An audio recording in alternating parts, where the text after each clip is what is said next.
Assalamualaikum warahmatullahi wabarakatuh.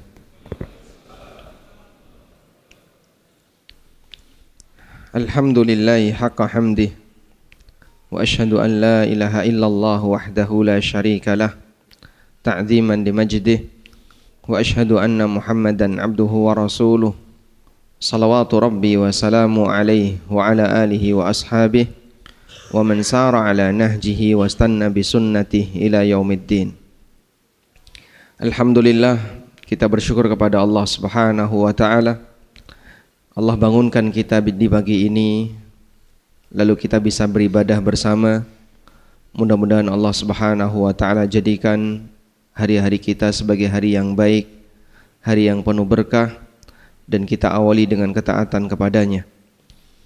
Pagi ini kita akan membahas tafsir surat At-Takatsur yang ini kita tahu berada di juz Ammah, yang merupakan salah satu di antara ciri bahwasanya ayat-ayat ini adalah surat Makkiyah.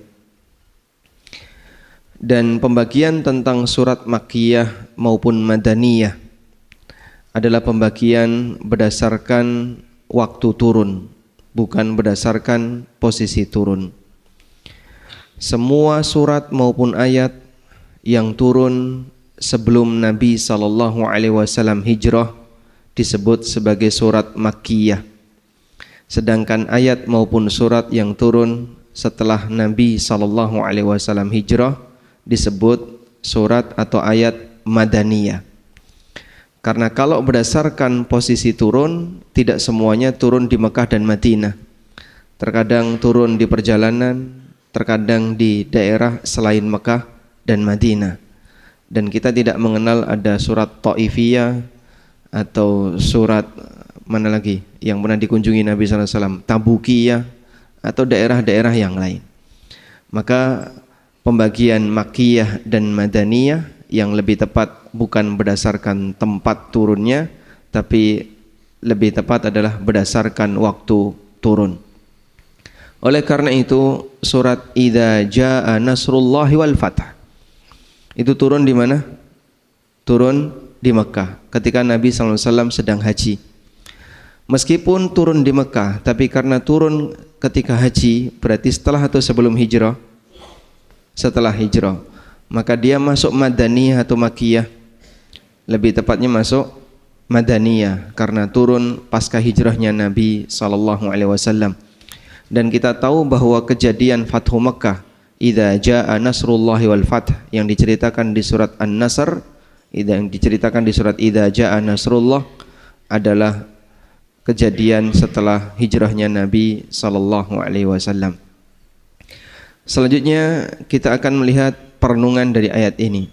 Kami menggunakan referensi tafsir Ibnu Katsir, di mana di antara kelebihannya adalah beliau mencantumkan banyak dalil dari hadis maupun perkataan para ulama, sahabat dan generasi setelahnya dalam memberikan penjelasan dari ayat.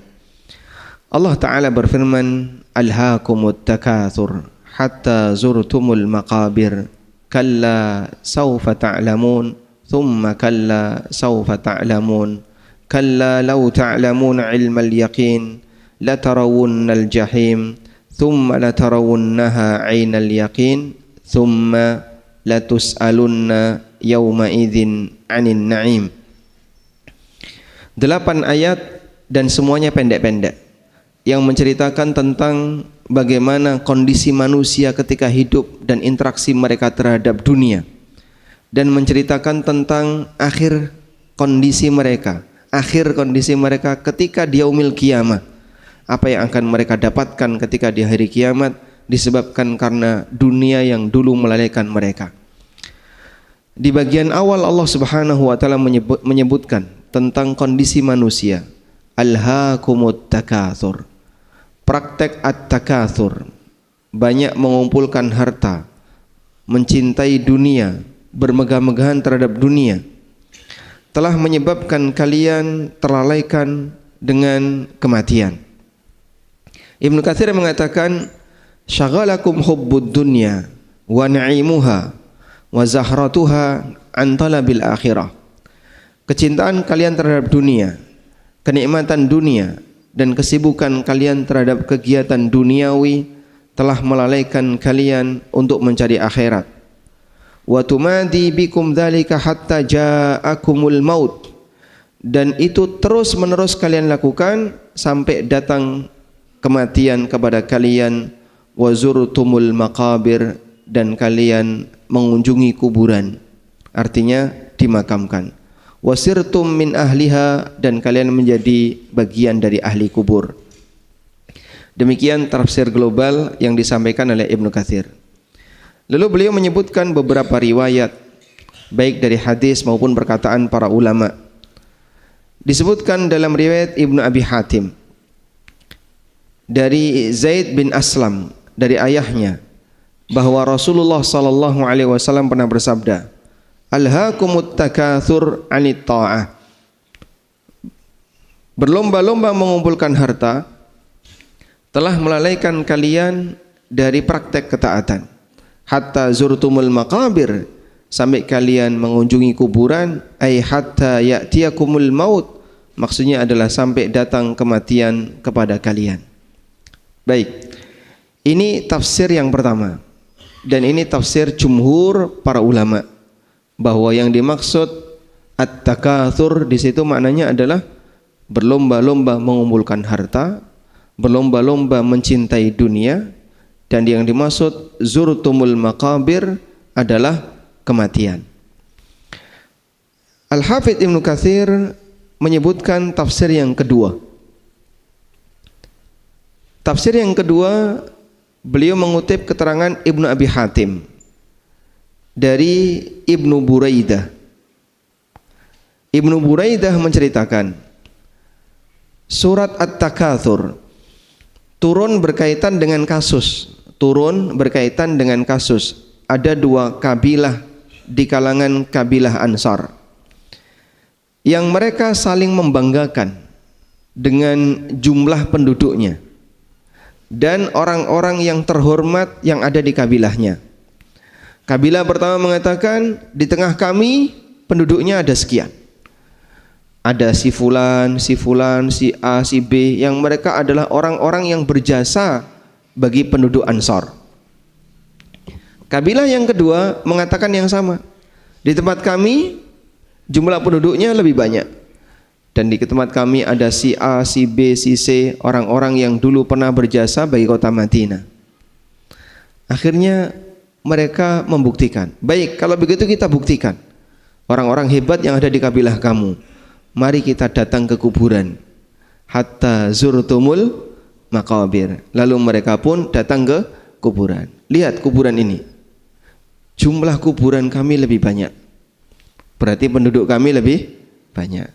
Untuk mengetahui berapa jumlah penduduknya, lihat kuburan kami jumlahnya lebih banyak.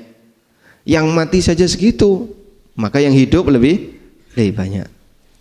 Yang satu juga sama, kuburan kami lebih luas, jumlahnya lebih banyak. Yang mati saja sekian, berarti yang hidup lebih banyak. Maka makna at-takatsur dalam ayat ini artinya adalah berlomba banyak-banyaknya jumlah penduduk di kampungnya. Kabilah kami jumlahnya lebih besar, warganya lebih banyak, buktinya kuburannya banyak. Dan di kuburan ini ada si A, ada si B, ada si C, orang-orang yang berjasa bagi kota ini. Yang satunya nggak mau kalah, dia juga bilang yang sama, kita ke kuburan kami. Jumlah kuburan kami lebih banyak, dan di kuburan kami ada X, ada Y, ada Z, orang-orang yang dulu juga berjasa bagi kota ini. Ini tafsir yang kedua. Lalu Al-Hafidz Ibnu Katsir rahimahullahu ta'ala mengatakan, dan pendapat yang lebih kuat mengenai dua tafsir ini, makna at-takatsur bukan berlomba-lomba jumlah penduduk, tapi yang lebih tepat adalah berlomba-lomba mengumpulkan harta. Sedangkan makna zurtumul maqabir bukan mengunjungi kuburan untuk lihat jumlah kuburannya, tapi yang lebih tepat adalah kematian, di mana orang itu ketika mati dia akan datang ke kuburan. atau dia akan dimakamkan.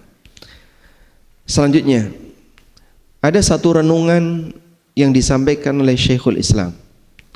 Beliau mengatakan, Allah menyebut kuburan itu dengan kalimat hatta zurtumul maqabir, sampai kalian menziarahi kuburan, mengunjungi kuburan. Lalu kata beliau, wala budda minaz zair ayyantakila min, dan yang namanya pengunjung pasti dia akan pindah ke tempat yang lain, sehingga dia tidak akan selamanya di situ. Dan demikianlah kondisi kita saat kita berada di alam barzah. Kita akan berpindah kemana? Kita akan berpindah kemana? Menghadap Allah Subhanahu wa ta'ala di alam akhirat untuk menjalani hisab. Dan tafsir ini juga pernah diisyaratkan dalam keterangan yang disampaikan oleh Umar bin Abdul Aziz. Kata Maimun bin Mihran, seorang ulama tabi'in, kuntu jalisan inda Umar bin Abdul Aziz. Kami pernah duduk bersama Umar bin Abdul Aziz. Faqara'a, lalu beliau membaca alhaakumut takatsur hatta zurtumul maqabir. Berlomba-lomba mengumpulkan harta telah melalaikan kalian sampai kalian mengunjungi kuburan. Falabitha hunaiha, kemudian Umar bin Abdul Aziz terdiam. Faqala, lalu beliau mengatakan, ya Maimun, wahai Maimun, ma aral maqabir illa ziyaratan, kuburan itu nanti hanya dikunjungi sementara. Wa maliz zair buddun min ayyarji'a ila manzilihi, dan yang namanya pengunjung dia pasti akan pulang ke rumahnya. Qala Abu Muhammad, kata Abu Muhammad, yakni yang dimaksud pulang ke rumahnya di sini adalah ila jannatin au ilan nar. Dia akan pulang ke rumahnya, tempat dia menetap selamanya, baik surga maupun neraka. Makanya ketika penduduk neraka dia mati dan dimakamkan, harapan dia apa? Rabbi la taqumis sa'ah, ya Allah jangan tegakkan kiamat. Karena dia takut nanti setelah ini saat dia dibangkitkan oleh Allah Ta'ala, dia akan dimasukkan ke dalam azab yang jauh lebih mengerikan dibandingkan azab yang dia terima ketika di alam barzakh. Sehingga orang kafir setelah mati dan dia dimakamkan, kemudian dia diazab oleh Allah di alam kubur, dia meminta kepada Allah Ta'ala, Rabbi la taqumis sa'ah, ya Allah jangan tegakkan kiamat. Karena ketika ditegakkan kiamat, dia akan dikembalikan kepada azab yang jauh lebih mengerikan, yaitu azab di neraka.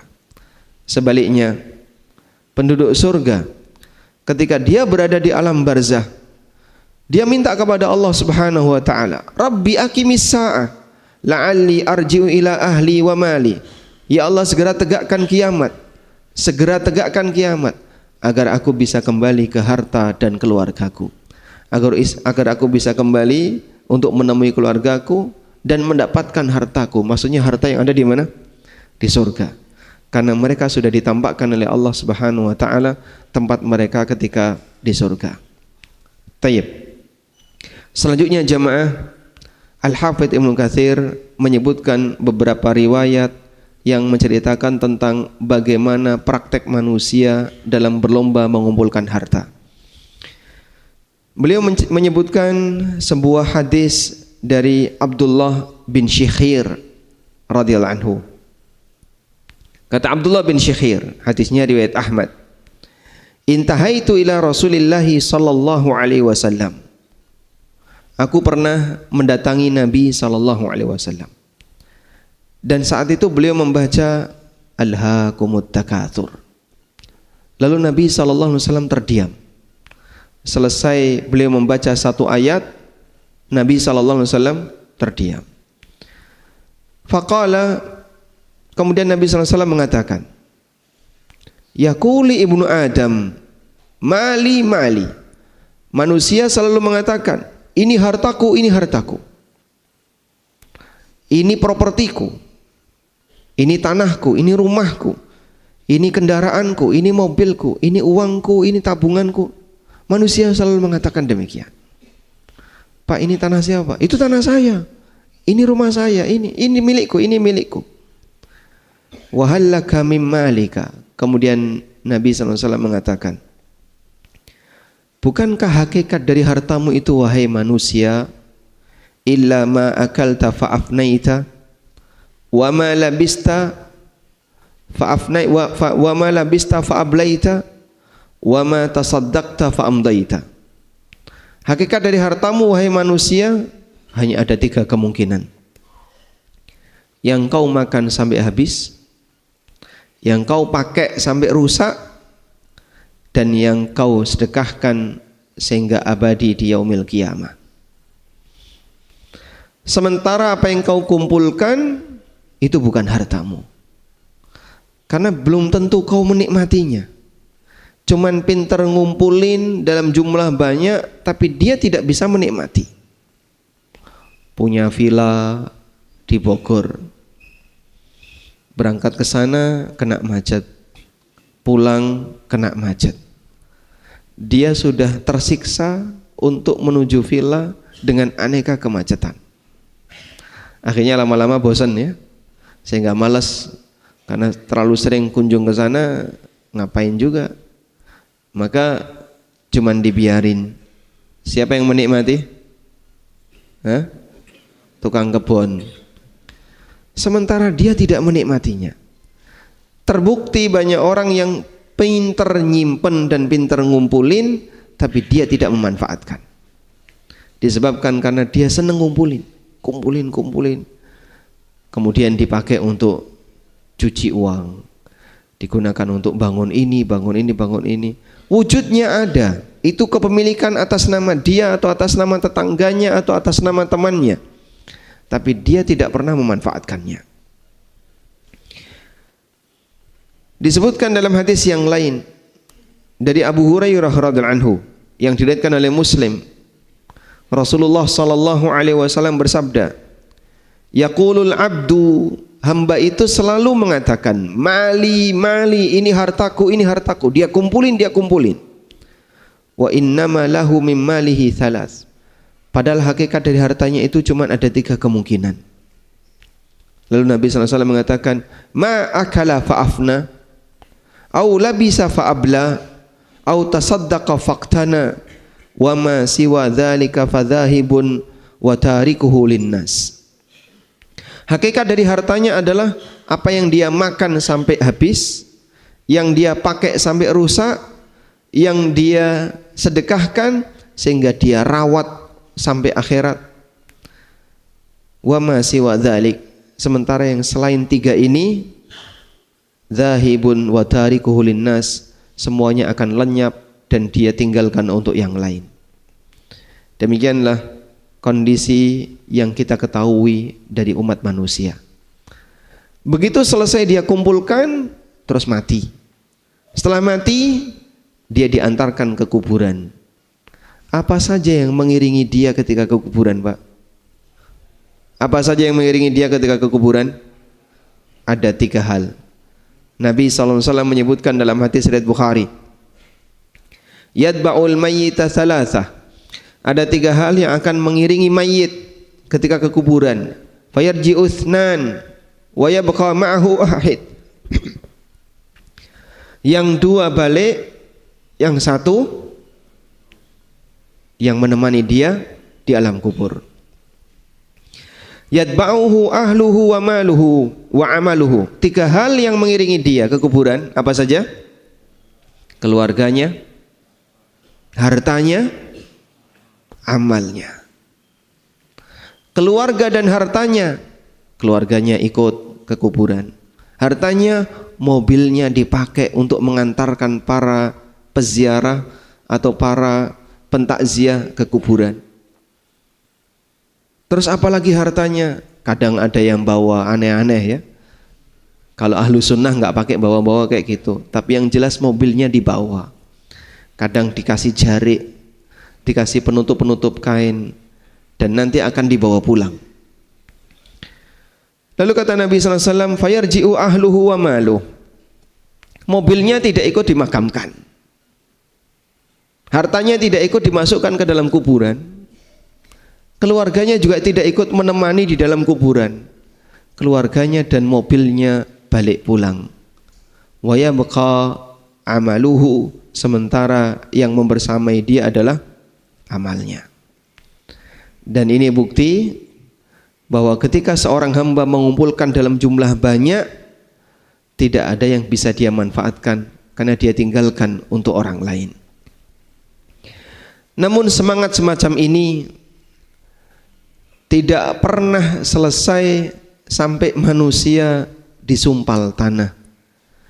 Sehingga Nabi SAW menyebutkan dalam hadis dari Anas bin Malik radhiyallahu anhu, yahrumu ibnu Adam wa tabqa minhu ithnan.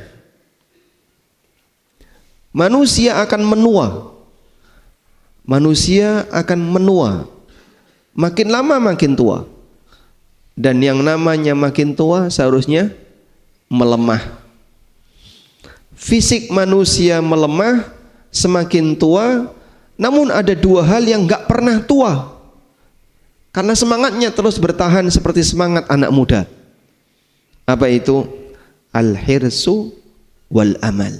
Yahrumu ibnu Adam wa yabqa minhu ithnan. Fisik manusia melemah dan semakin tua, tapi ada dua hal yang tidak pernah mengalami tua. Semangat untuk mencari dunia, rakusnya dia terhadap dunia, dan cita-cita dia yang gak pernah putus dari harapan untuk menggapai dunia. Sampai Nabi SAW pernah membuat gambaran seperti ini. Rasulullah SAW membuat gambar kotak ya. Lalu beliau SAW membuat garis lurus dari ujung kotak nembus ke ujung kotak berikutnya sampai nembus keluar. Kemudian beliau mengatakan, dari titik kotak sebelah kiri ini, hadzal insan, ini manusia. Dan yang nembus ini adalah cita-citanya. Wa hadza amaluhu, dan ini cita-citanya. Sedangkan kotak ini adalah ajalnya. Wa hadza ajaluhu muhitatun alaih, dan ini adalah ajalnya yang mengeliputi dia. Mau bergerak kemanapun pasti dia akan mentok ajal. Subhanallah. Obsesi dia, harapan dia nembus batas. Sehingga sampai dia itu mati di ujung kota ini, dia melakukan perjalanan sampai ujung kota ini, dia mati, cita-citanya belum terwujud. Keinginan dia belum terwujud, masih pengen ini, pengen ini, pengen ini. Dan demikianlah realita hidup. Kita punya banyak sekali keinginan dan cita-cita, kadang sampai mati belum terwujud. Saya masih punya harapan untuk bisa ini, bisa ini, bisa ini. Sampai akhirnya mati, harapan itu belum terwujud. Nabi SAW mengatakan, yahrumul insan wa yabqa minhu ithnan. Fisik manusia bisa menua, makin tua, makin tua, makin lemah, tapi yang bertahan ada dua hal yang tidak pernah tua, al-hirsu wal amal. Rakusnya dia terhadap dunia, harapan dia untuk terus mengumpulkan, dan al-amal, cita-cita dia yang nembus ajal. Sehingga kan normalnya orang kalau makin tua seharusnya gimana, Pak? Makin tua gimana? Semangat nyari dunianya turun. Tapi enggak, makin tua ngecek tanah, Pak. Coba kita lihat tanah Bapak ada di sana. Berkunjung ke sana. Oh, ini patoknya geser nih, harusnya di sini. Bapak punya lahan di sana, ngecek di sana, terus. Masya Allah. Dia masih mempertahankan kita punya harta sekian, kita punya harta sekian, dan nggak berpikir apa yang harus dia bawa besok dia yaumil qiyamah. Sehingga tanah-tanah itu tidak dia wakafkan, tapi dia pertahankan. Ya mudah-mudahan nanti bisa dinikmati oleh anak cucu saya. Maka dia yang berjuang, tapi orang lain yang menikmati. Ini kalau kita bicara harta halal, Pak ya. Kira-kira apa yang terjadi kalau ternyata harta itu haram? Dia yang nanggung dosa, orang lain yang menikmati. Karena dia yang ngumpulin, sehingga dia yang nanggung dosa, tapi orang lain yang menikmati. Ad-Dhahhak, seorang ulama tabi'in, pernah ketemu orang yang sedang membawa uang dirham. Lalu Ad-Dhahhak bertanya, "Liman hadzal dirham?" Wahai fulan, duit dirham itu punya siapa? Faqala rajul, "Li." Oh, ini duitku. Orang itu mengatakan, ini duitku. Kemudian apa kata Ad-Dhahhak? Innama huwa laka idza anfaqtahu fi ajrin aw ibtigha'a syukrin. Duit itu akan jadi milikmu yang sejatinya kalau kau infakkan sehingga kau dapat pahala, atau duit itu bisa mendatangkan rasa syukur bagimu. Tapi kalau kau tahan, cuman kau simpen, belum jadi milikmu. Kemudian Ad-Dhahhak mengutip perkataan sebuah syair, "Anta lil mali idza amsaktahu fa idza anfaqtahu fal malu laka." Kau akan dikuasai oleh harta selama harta itu kau tahan. Kau akan dikuasai oleh harta selama harta itu kau simpan. Gimana bentuknya? Kepikiran untuk menjaga, kepikiran untuk menyimpan, senang ketika lihat dia sayang dengan hartanya, cuman nyimpan. Kata Ad-Dhahhak, "Anta lil mali in amsaktahu." Kalau harta itu cuman kau simpan, berarti kau dikuasai oleh harta. Fa idza anfaqtahu fal malu laka. Tapi kalau kau infakkan, barulah harta itu jadi milikmu. Masya Allah. Wa huwa kama qala, dan benarlah apa yang dikatakan oleh Imam Ad-Dhahhak. Baik. Selanjutnya jamaah dimulakan Allah. Di lanjutan ayat Allah Ta'ala berfirman, "Hatta zurtumul maqabir." Sampai kalian mendatangi kuburan. Dan yang namanya zair, tadi sudah kita sebutkan perkataan Umar bin Abdul Aziz, pasti dia akan berpindah. Dia tidak akan selamanya di situ. Untuk menjalani hisab yang itu lebih mengerikan dibandingkan suasana ketika di alam kubur.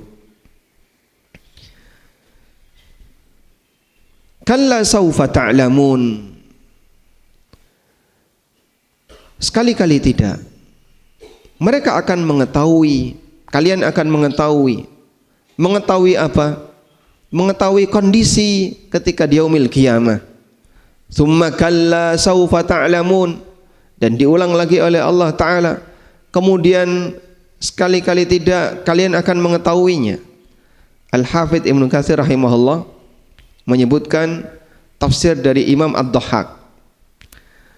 Kalla saufa ta'lamun yang pertama itu untuk orang kafir. Mereka orang kafir akan tahu akibatnya. Tsumma kalla saufa ta'lamun. Kemudian mereka akan tahu akibatnya, dan ini berlaku untuk orang mukmin. Yang kedua, kalla saufa ta'lamun yang kedua berlaku untuk mukmin. Mereka orang kafir akan tahu akibatnya, dan orang mukmin akan tahu akibatnya. Kalla law ta'lamuna ilmal yaqin. Andaikan orang kafir dan orang mukmin ini tahu dengan ilmu yakin. Kata Al-Hafidz Ibnu Katsir, "Lau alimtum haqqal ilmi." Andaikan kalian betul-betul tahu dengan yakin, lama alhaakumut takatsur an talabid daril akhirah. Tentu berlomba-lomba dalam mengumpulkan harta tidak akan menyebabkan kalian itu lalai untuk mencari akhirat. Kalian akan tinggalkan harta itu kalau kalian tahu akibatnya besok. Kalian tidak akan sibuk untuk mengumpulkan dalam jumlah banyak, apalagi memperjuangkan yang haram. Hatta sirtum ilal maqabir, sampai kalian didatangi oleh kematian. Karena semangat dia untuk mencari dunia tidak berhenti sampai datang kematian. Fisiknya bisa lemah, tapi semangatnya gak pernah melemah. Sehingga yang membuat dia berhenti itu apa? Bukan usianya, tapi apa? Kematiannya. Dalam posisi seperti inilah kita diingatkan. Allah Subhanahu wa taala menyebutkan, sebelum suasana itu hadir, orang masih punya semangat kuat untuk ngumpulin dan ngumpulin. Andaikan dia tahu dengan yakin, dia pasti tidak akan melakukan seperti itu. Masalahnya dia belum melihat. Maka jamaah, para ulama mengatakan yakin itu ada 3 tingkatan. Yakin itu ada 3 tingkatan. Baik, kita perhatikan bagian ini ya. Al-yakin itu ada 3 tingkatan. Ilmul yakin, ainul yakin, haqqul yakin. Ilmul yakin, ainul yakin, haqqul yakin. Apa itu ilmul yakin? Ilmul yakin artinya yakin yang timbul karena dia membaca atau karena dia mendengar informasi, lalu muncul rasa yakin. Itu disebut apa? Ilmul yakin. Apa itu ainul yakin? Ainul yakin artinya yakin yang timbul karena dia melihat, walaupun dia tidak menyentuh. Melihat dari jauh, oh iya ya, betul berarti yang kemarin saya dapat info itu saya lihat. Namanya apa ini? Ainul yakin. Yang ketiga, hakul yakin. Yakin ketika orang itu mengalami. Oh iya, betul-betul saya alami sekarang. Namanya apa? Hakul yakin.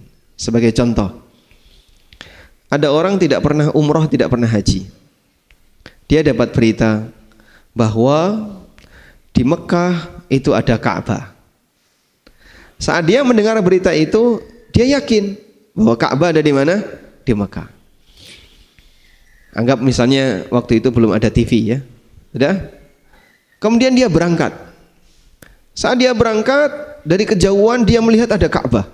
Oh iya, ini kota Mekah dan terbukti di situ ada Ka'bah. Maka dia melihat Ka'bah dari jauh dengan apa? Penglihatannya. Naiklah tingkat yakinnya menjadi ainul yakin. Baik. Kemudian dia tawaf. Saat tawaf dia betul-betul bisa menyentuh Ka'bah. Ini Ka'bah asli, bukan mimpi. Maka saat dia betul-betul mengalaminya, namanya hakul yakin. Yakin yang mana yang bernilai amal? Keyakinan yang mana yang bernilai amal? Hah? Yang mana? Keyakinan yang mana yang bernilai amal? Ilmul yakin. Keyakinan yang bernilai amal itu ilmu al-yakin. Maksudnya gimana Pak?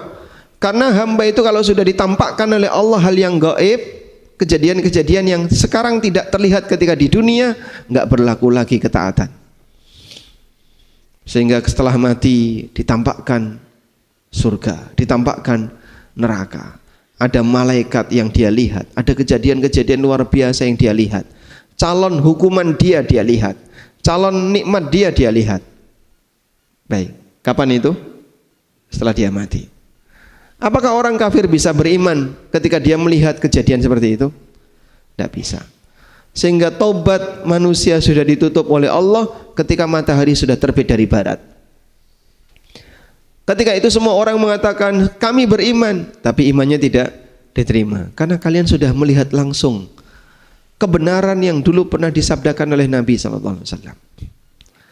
Makanya ilmu yakin itu ujian. Kita beriman kepada surga, neraka, azab kubur, nikmat kubur, dan aneka suasana besok di hari kiamat hanya berdasarkan informasi dalil Al-Quran maupun hadis. Kita baca, besok akan ada ini, ada ini, ada ini. Kamu yakin nggak? Ada yang yakin dan ada yang nggak mau yakin. Tapi tingkat yakin orang yang beriman berbeda-beda. Ada yang yakinnya tinggi seperti para nabi, atau orang-orang soleh di bawahnya para nabi, seperti para sahabat. Yang yakinnya tinggi seperti ini, dia bisa menjalankan konsekuensinya dengan maksimal. Sehingga dia tahu dengan yakin, buat apa mas saya kejar seperti itu? Toh nanti akan jadi beban bagi saya ketika saya menuju Allah. Buat apa ya saya sibuk ngumpulin kayak gitu? Saya nggak dapat manfaat yang banyak. Saya hanya cukup untuk mengambil sebagian kecil, sisanya saya buat apa? Sehingga dengan ilmu yakin yang mantap itu membuat dia makin yakin untuk meninggalkan sebagian kemewahan dunia. Masing-masing manusia bertingkat. Apa yang mengganggu ilmu yakin ini jamaah? Yang mengganggu ilmu yakin ini adalah syahwat dan syubhat. Sehingga ilmu yakin yang kita dapatkan dari hasil belajar Al-Quran maupun hadis, kita dapatkan dari hasil belajar ilmu agama, digoyang dengan adanya apa? Syahwat dan syubhat. Dengan adanya syubhat, terkadang keinginan besar manusia untuk ngumpulin harta menyebabkan keyakinannya geser. Ini peluang nih, gimana kalau nggak saya ambil, sayang nanti daripada diambil orang, diambil dia, walaupun haram. Harus pakai nyogok, harus pakai nyuap, masih penuh dengan aneka syubhat. Ilmu yakinnya ketutup syubhat. Karena syubhatnya yang di depan, maka syubhat itulah yang akan mengantarkan dia untuk mengambil harta tersebut, walaupun dengan cara yang haram. Tapi bagi orang yang ilmu yakinnya bertahan, saat ada syubhat dia tolak. Enggak, saya tahu ini bahaya. Buat apa nanti kalau saya pun dapat juga saya nggak bisa memanfaatkan, dan apa yang saya miliki sudah cukup. Udahlah, saya nggak mau yang bagian ini. Itulah pengaruh dari ilmu yakin. Maka ilmu yakin akan menyebabkan orang jadi semakin zuhud. Karena dia tahu ini bisa menyebabkan dia terhalang untuk menuju jalan Allah Subhanahu wa taala. Baik. Ada ilustrasi yang disampaikan oleh Dr. Ahmad Farid hafizahullah dalam buku beliau Tazkiyatun Nufus. Beliau menyebutkan seperti ini. Zuhud itu ada 3 tingkatan. Zuhud tingkatan paling rendah adalah orang meninggalkan yang haram. Meninggalkan yang haram. Saya nggak mau ini haram. Itu zuhud. Tapi zuhud tingkatan yang paling rendah. Zuhud tingkatan atasnya. Dia tinggalkan yang haram, yang syubhat, dan yang mubah. Tapi dia masih pingin untuk mendapatkan itu. Sehingga ada perasaan berat ketika dia melepas hartanya. Ada perasaan berat ketika dia beramal. Ada perasaan berat ketika meninggalkan peluang. Dia masih punya harapan untuk mendapatkan itu. Ini zuhud tingkatan 2. Ada tingkatan 3. Orang yang meninggalkan dunia dengan posisi dia meyakini ini hina. Dunia ini hina. Adalah, saya tidak mau yang hina. Saya ingin yang mulia. Sehingga ketika dia tinggalkan dunia, tidak ada sepeser pun keinginan untuk mendapatkannya. Andai pun disodorkan kepadanya, dia nggak bakalan mau ngambil. Ini zuhud tingkatan ketiga. Tingkatan ketiga ini beliau kasih ilustrasi. Ada seorang raja yang dia menjanjikan kepada seluruh rakyatnya, siapapun yang mau mendekat kepada aku, akan aku berikan fasilitas yang istimewa. Tapi untuk bisa menuju sang raja, hamba harus melalui lorong yang panjang agar dia bisa sampai ke kerajaan untuk mendekat kepada sang raja. Lorong itu selalu terbuka, pintunya tidak pernah ditutup. Namun yang jadi masalah, di lorong ini ada banyak anjing yang menunggu. Anjing-anjing galak yang ada di lorong-lorong ini. Sehingga anjing inilah yang menghalangi orang untuk bisa masuk ke dalam lorong. Kecuali bagi mereka yang berusaha berjuang dengan maksimal untuk melawan anjing-anjing ini. Dan banyak yang gagal. Orang zuhud tingkatan yang ketiga tadi, dia tahu apa sih selera anjing ini? Selera anjing ini adalah daging. Maka dia sediakan daging. Dia buang daging itu untuk dikasihkan ke anjing. Ketemu anjing satu, kasih daging, jalan lagi. Ketemu anjing dua, kasih daging lagi, jalan lagi. Ketemu anjing berikutnya, dikasih daging. Sehingga anjing yang dia kasih daging sibuk dengan daging. Maka anjing itu meninggalkan lorong tadi karena dia sibuk dengan daging, sehingga orang ini bisa lewat dengan mudah. Anjing ini adalah setan. daging yang diserahkan ke anjing itu adalah dunia. Lorong ini adalah jalan menuju Allah. Bagi siapa yang mendekat kepada Allah, Allah akan berikan fasilitas yang mulia. Zuhud yang jenis seperti ini, dia tidak ada keinginan untuk merebut kembali daging tadi. Orang zuhud pada tingkatan ketiga ini, ada nggak keinginan untuk merebut kembali daging yang dikasihkan ke anjing? Ya, nggak ada. Nggak ada. Dia lemparkan ke anjing, ya sudah, saya nggak butuh itu. Biar dimakan sama anjing. Yang penting anjing ini nggak ganggu saya. Sehingga manusia yang melepas kehidupan dunia dan kenikmatan dunia dalam rangka untuk melakukan perjalanan menuju Allah, dan dia tidak ada harapan untuk kembali mendapatkan dunia itu, itulah tingkatan zuhud yang tertinggi. Meninggalkan dunia karena dia merasa ini yang memberatkan saya untuk melakukan perjalanan menuju Allah. Itu ilmu yakin yang dimiliki oleh seorang hamba yang bisa sampai pada tingkatan membuat dia berani meninggalkan aneka kenikmatan dunia. Ada ilmu yakin yang lebih rendah. Mungkin kita memiliki itu. Saya yakin ada akhirat dan saya tahu ada seperti ini. Tapi kenapa kau tetap melanggar aturan? Peluang kenikmatan syahwat, kenikmatan tadi mengalahkan ilmu yakin. Lalu Allah mengatakan, la tarawunnal jahim. Sungguh kalian nanti akan melihat neraka. Nah, naiklah ilmu yakin jadi apa? Ainul yakin. Maka Allah Subhanahu wa taala memberikan ancaman. Ketika kau hidup di dunia, kau punya ilmu yakin. Orang kafir enggak punya sama sekali. Orang beriman masih punya. Tapi karena syahwatnya tertutupi dengan syahwat sehingga dia masih semangat mengumpulkan harta. Besok kau akan lihat neraka. Di saat itu naiklah jadi ainul yakin. Amal berlaku enggak, Pak? Saya ingin rajin beramal, meninggalkan maksiat. Berlaku enggak? Tidak. Kenapa? Karena dia sudah melihat. Hadza tafsirul wa'id al-mutaqaddam. Kata Al-Hafidz Ibnu Katsir. Inilah makna dari ancaman yang disebutkan di ayat sebelumnya. Kalian sudah punya hakul yakin, tapi karena keyakinan kalian enggak maksimal, makanya masih sibuk ngumpulin dunia. Besok kalian akan tahu keadaan yang sejatinya. Kalian akan lihat. Wa huwa ru'yatu ahlin naril lati idza zafarat zafratan wahidah.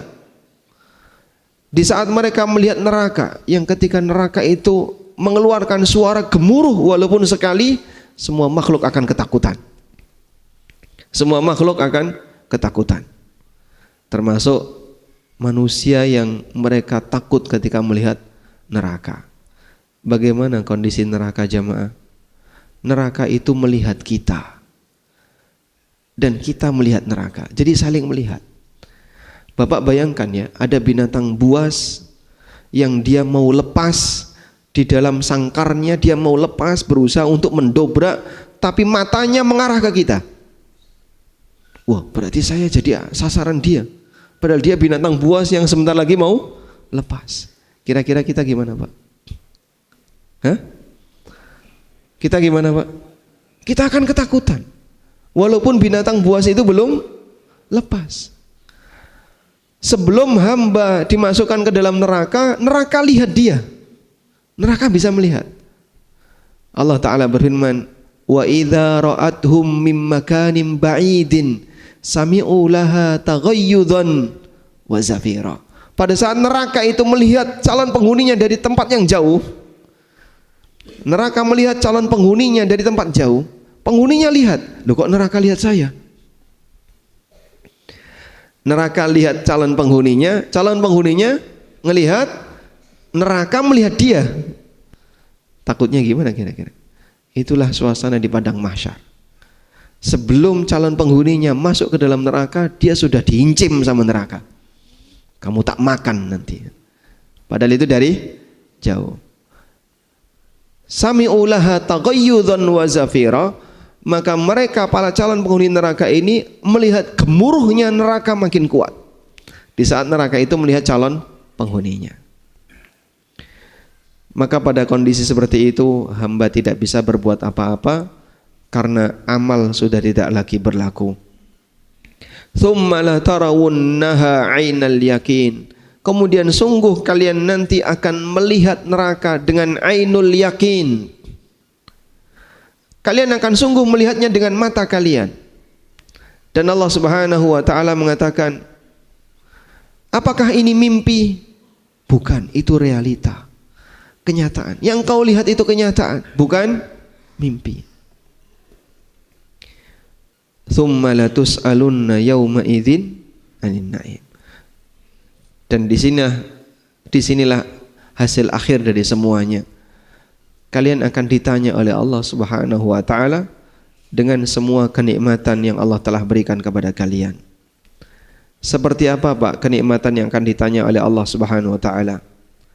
Nabi SAW pernah mengatakan dalam hadis diriwayatkan oleh At-Tirmidzi dari sahabat Abu Hurairah radhiyallahu anhu, kata Nabi SAW, inna awwala ma yus'alu anhu yaumal qiyamah al-abdu minan na'im ayyuqala lahu.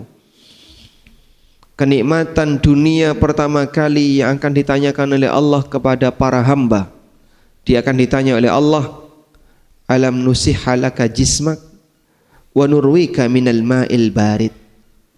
Bukankah aku dulu pernah memberi kesehatan kepadamu? Bukankah aku dulu pernah ngasih air untukmu? Masya Allah.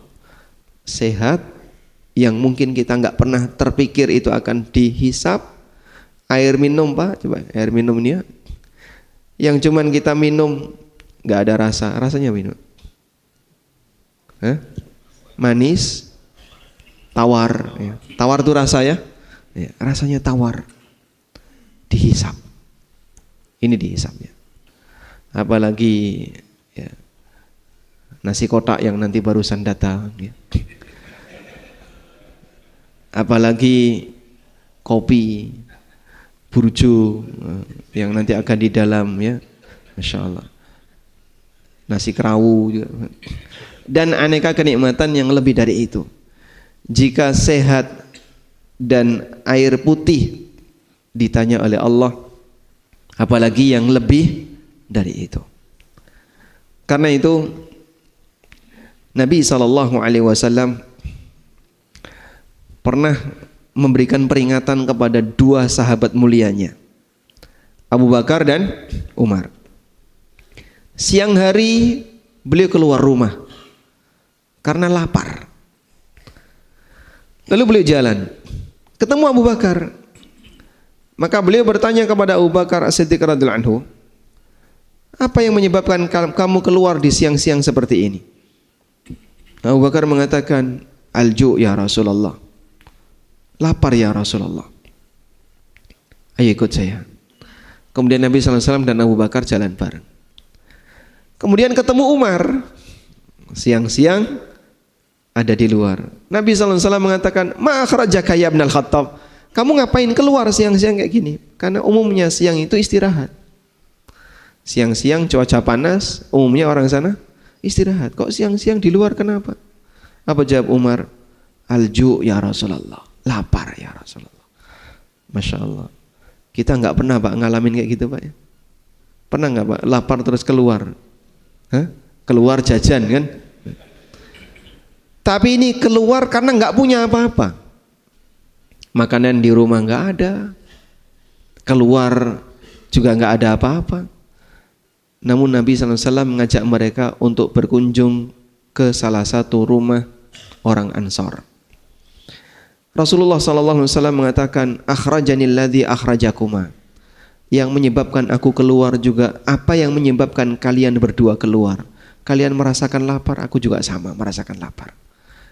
Dan hanya 3 orang ini Allah ingin tunjukkan kepada seluruh umat muslim, manusia terbaik di kalangan umat ini nabinya, As-Siddiq dan Syahid Umar ibn Khattab.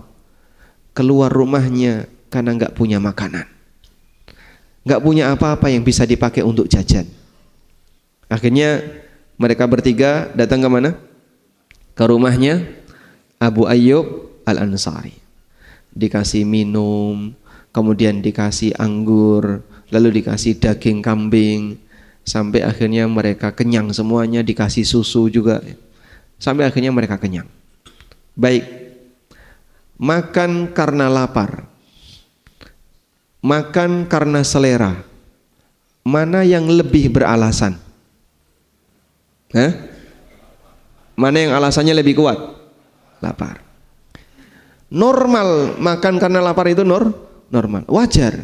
Namanya orang lapar, dia butuh makan, itu wajar. Kalau makan karena selera, itu dipengaruhi oleh hawa nafsu.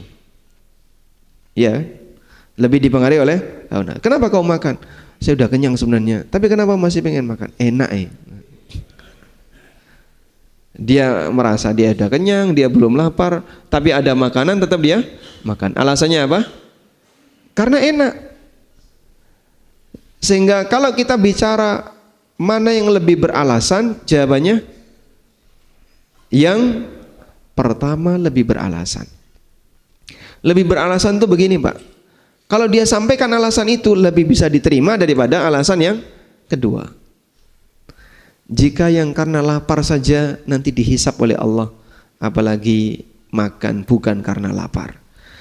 Sehingga selesai makan, Nabi SAW mengatakan, walladzi nafsi biyadi, demi zat yang jiwaku ada di tangannya, la tus'alunna an hadzan na'im yaumal qiyamah, sungguh kalian akan ditanya oleh Allah tentang kenikmatan ini besok di hari kiamat.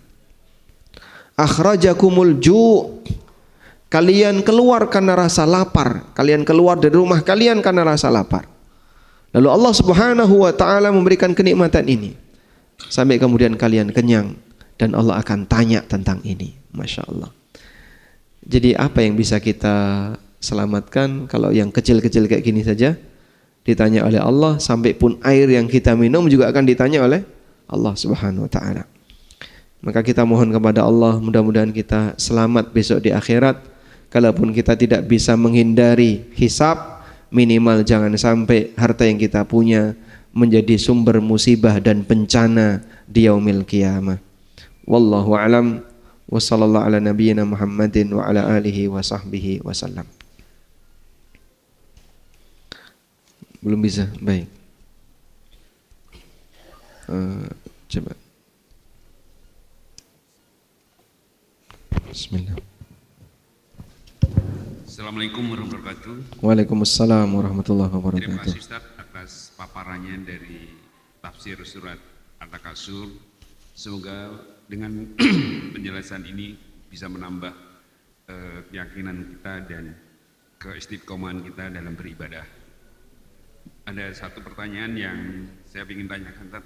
Mungkin agak keluar dari tema, tapi karena ini menjelang Ramadan, saya sangat tertarik penjelasan Ustaz tadi malam. Apa yang menyebabkan hilangnya pahala puasa?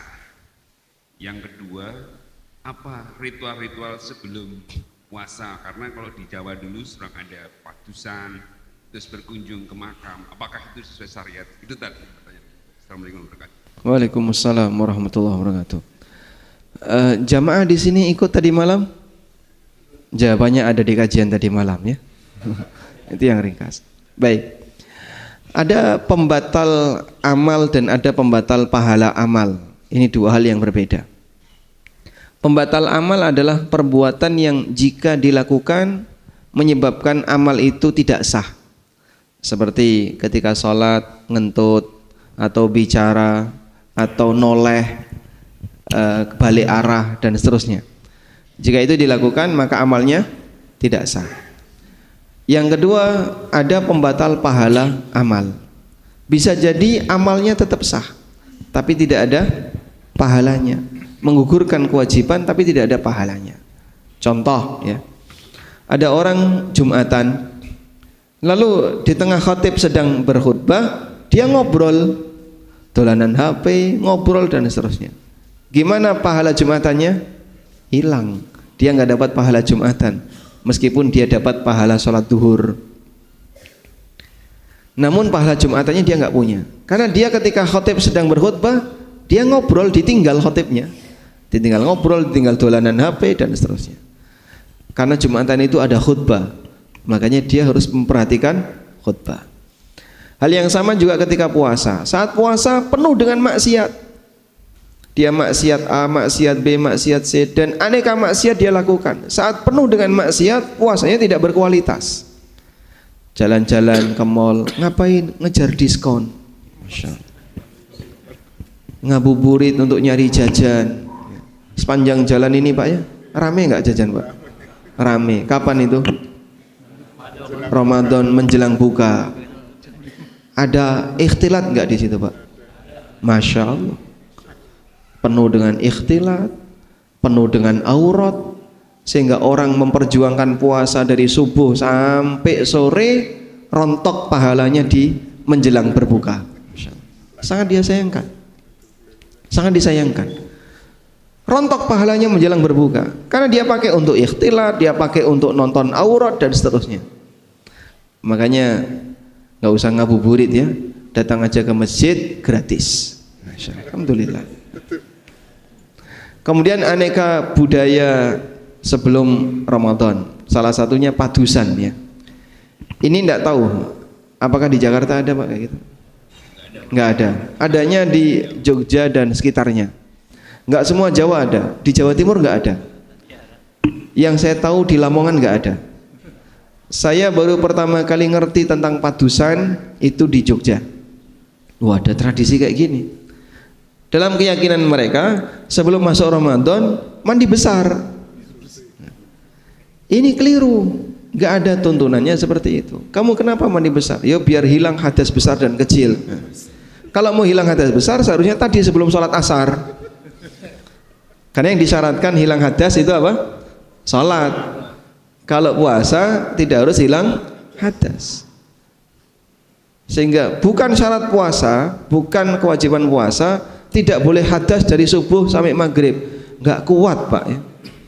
Coba dari subuh sampai maghrib nggak ngentut Pak. Kuat nggak Pak? Disumbel. Sakit nanti Pak ya.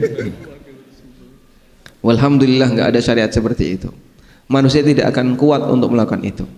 Maka bukan syarat untuk puasa harus tidak hadas. Sehingga hadas itu bukan pembatal puasa, kecuali kalau haid, nifas atau hubungan badan, onani. Nah ini bisa membatalkan puasa. Nah, selanjutnya, adakah syariat untuk ziarah kubur menjelang Ramadan? Ziarah kubur itu waktunya bebas. Dan kalau tujuannya ya dalam rangka untuk mendoakan jenazah, Anda bisa doakan saat Ramadan, karena doanya orang yang sedang puasa itu lebih mustajab.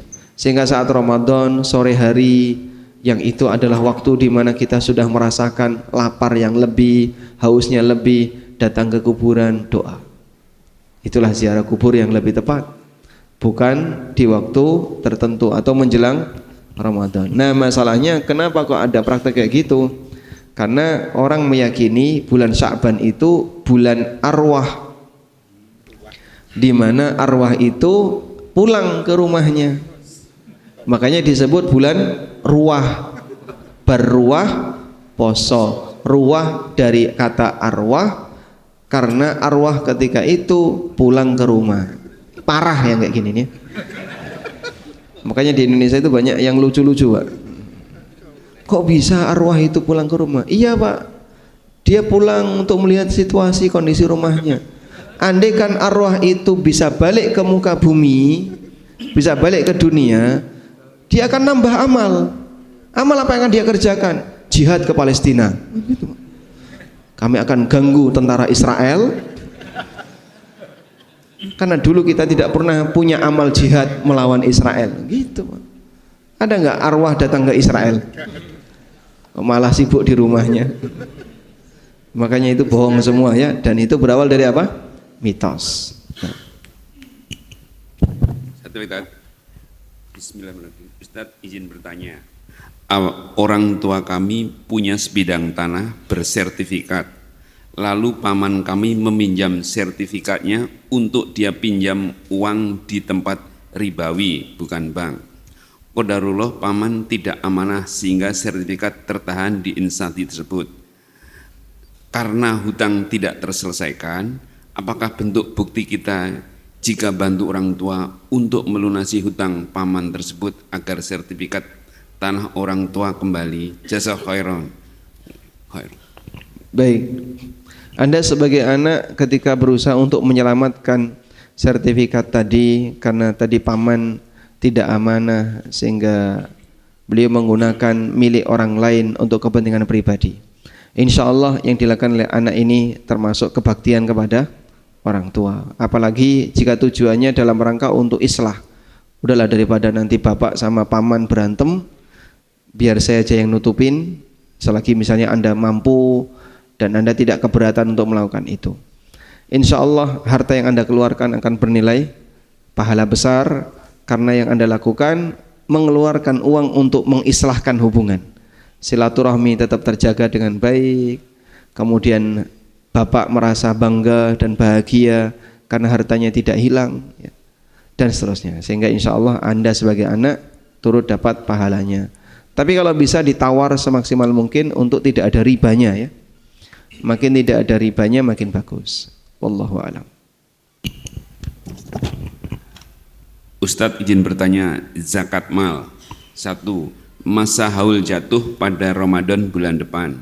Uang di tangan bentuk cash besar 50 juta. 3. Emas antam seberat 75 gram untuk keperluan haji tahun 2030. Pertanyaannya, apakah wajib zakat mal untuk tahun ini Ustaz? Jazakallahu khairan. Nah, barakallahu fiik.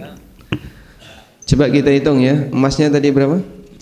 75 gram. Berarti kalau nisab kurang 10 gram. Uang berapa? 50 juta. 50 juta kalau diemaskan jadi berapa? 40-an. 40-an atau berapa?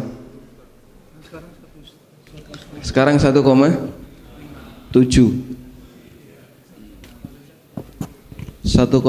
Ya. Baik, jadinya berapa? Anggaplah 26 atau 27 gram atau 28 lah.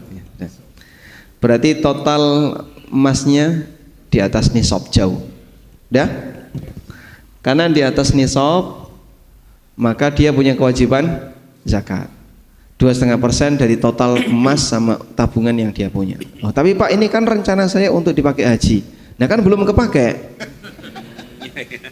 Kalau sudah dipakai, nah baru bukan lagi milik Anda. Selama belum dipakai, baru direncanakan, tetap kena zakat.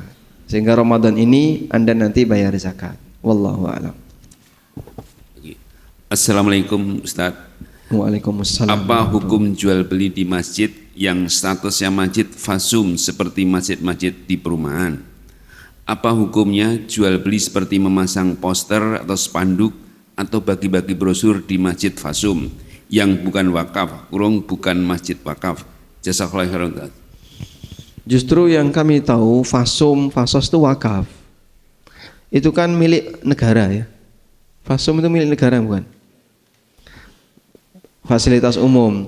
Jadi pihak pengembang perumahan menyerahkan lahan fasum tadi kepada negara. Nah kalau sudah jadi milik negara itu yang wakaf paling kuat. Karena wakaf itu jadi properti yang dilindungi oleh negara. Di Timur Tengah juga seperti itu. Jadi yang namanya wakaf itu dilindungi oleh negara. Oleh karena itu dalam hal ini insya Allah masjid fasum fasos itu adalah masjid wakaf. Anda iktikaf di situ, Jumatan di situ, termasuk juga berlaku larangan-larangan masjid seperti jual beli dan seterusnya. Dan jual beli di masjid statusnya makruh menurut pendapat jumhur ulama, tidak sampai haram. ada larangan dan larangan itu sifatnya makruh karena sifatnya adalah mendoakan keburukan untuk orang yang transaksi di situ. Oleh karena itu dalam hal ini kalaupun ada orang yang nempel spanduk dan seterusnya, ya kita larang. Ini jangan jual beli kayak gini, enggak boleh. Tapi kan makruh. Makruh itu dilarang, tapi makruh. Makruh itu apa? Dilarang. Sehingga jangan sebut makruh itu boleh ya, makruh itu dilarang.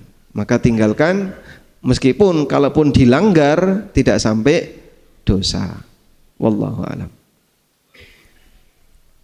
Walaupun itu misalnya ada brosur haji atau umroh gitu, Ya. makruh ini gimana Tat? Ajakan ibadah itu hukumnya apa? Hah? Mengajak orang untuk ibadah itu boleh nggak? Boleh. Di masjid boleh? Boleh.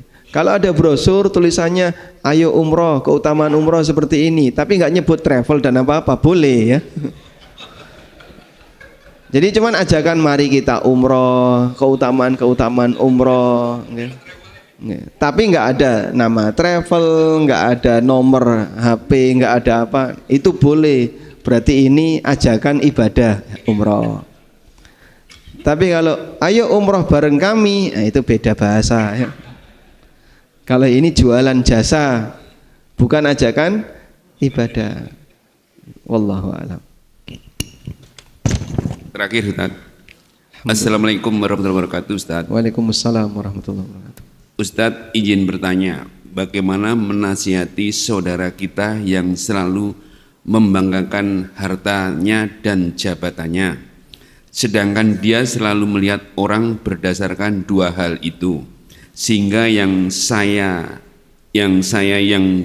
berada di bawah secara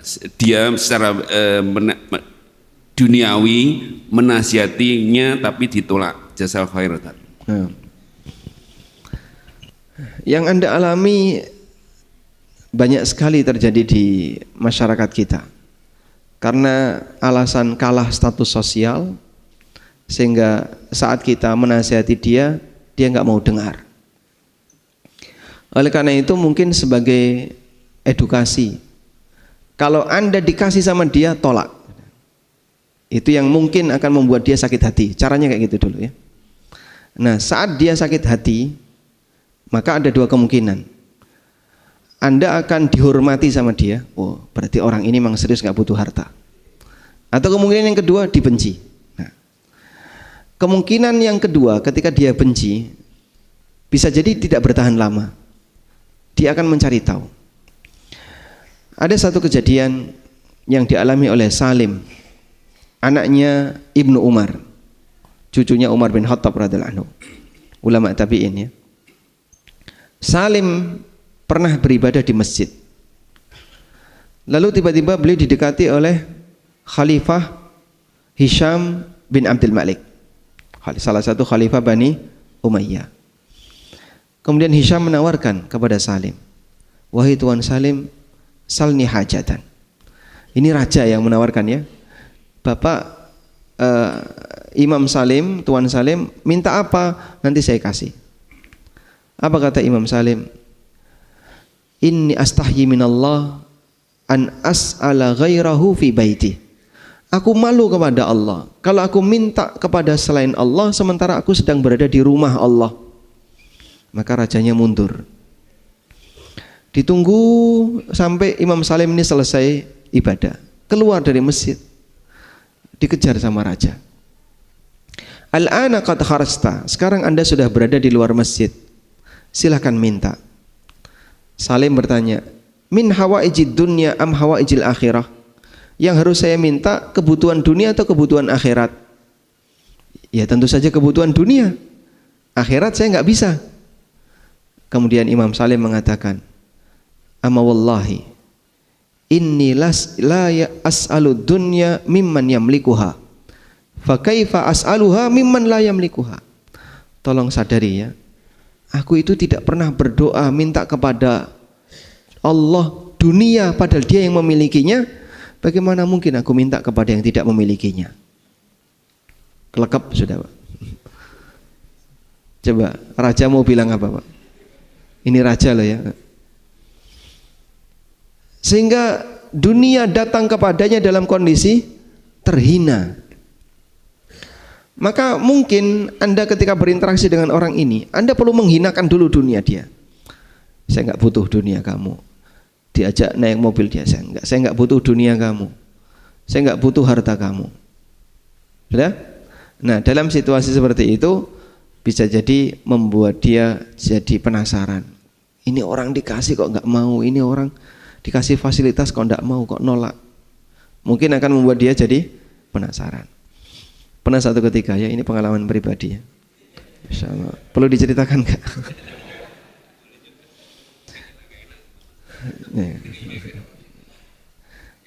Jadi saya pernah diajak oleh teman-teman yang tergabung di namanya Asosiasi Properti Syariah Indonesia, APSI, untuk ketemu dengan direktur, salah satu direktur bank syariah.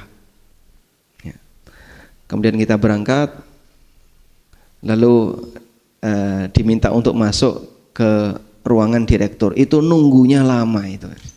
Saya sudah nggak betah, ini ngapain, saya udah pulang aja. Enggak Ustaz, kalau bisa bertahan tolong temani kami. Akhirnya setelah kita masuk disuguhin ya. Dia bangga dengan aneka produk yang dia punya, dan dia bilang ini adalah karya kami, saya dulu yang merancang kayak gini dan seterusnya dia, dan itu riba semuanya. Sepeser pun saya tidak nyentuh suguhan dia. Sampai agak dilempar, ini loh dimakan. Saya tidak mau. Saya nggak mau makan. Dan mudah-mudahan itu jadi edukasi bagi dia. Setidaknya itu jadi isyarat bahwa saya menilai harta dia haram. Kan membuat kita kalau ngomong mungkin nggak bisa ngelangkai dia, wong dia direktur merasa lebih tinggi. Tapi kita bisa menjaga harga diri dengan cara saya tidak mau harta kamu. Mungkin seperti itu sebagai awal edukasi ya. Karena terkadang edukasi bisa dilakukan dengan cara lemah lembut dan juga terkadang perlu sedikit agak lemah lembut ya. Jadi biar lebih menyentuh perasaan. Wallahu a'lam. Wa sallallahu ala nabiyyina Muhammadin wa ala alihi wa sahbihi wa sallam wa akhiru da'wana alhamdulillahi rabbil alamin. Wassalamu alaikum warahmatullahi wabarakatuh.